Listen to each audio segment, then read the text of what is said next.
It's 9 in the morning, and Dr. Huang Libing begins his rounds at this hospital's pediatrics department. It's a taxing job, but he can get off work only afternoon time the next day. Huang is a pediatrician at one of the largest hospitals in southern China. Here, there are less than 30 doctors serving the flood of parents and their children. It's very difficult to schedule work shifts, especially when the female doctors are on maternity leave to have their second babies.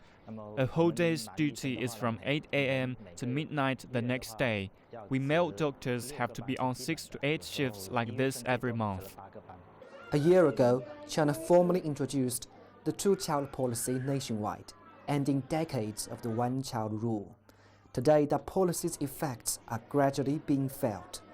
In 2016, around 18 million babies were born in China, the highest number since 2000, and 45% of them are second in a family. Now you could see how crowded it is here in pediatrics. Now imagine what will happen in a few years when those babies become kids. China now has only 110,000 pediatricians. The country needs to triple the number to meet the current demand.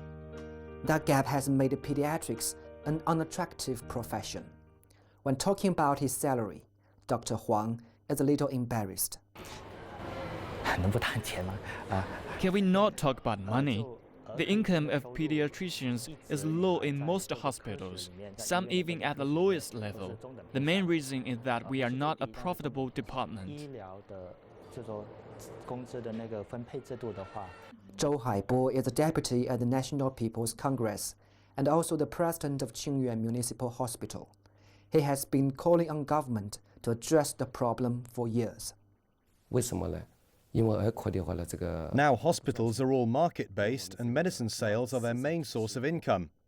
Medicine for children is cheaper than those for adults, so most hospitals are unwilling to develop this money-losing department.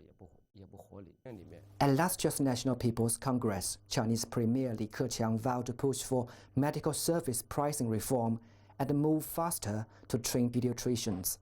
In 2016, 8 medical universities started recruiting pediatricians again after 17 years. In the short term, there is no quick solution, but now we've seen some hope. You have to make doctors and hospitals willing to develop pediatricians. So reforming the medical service pricing system is key.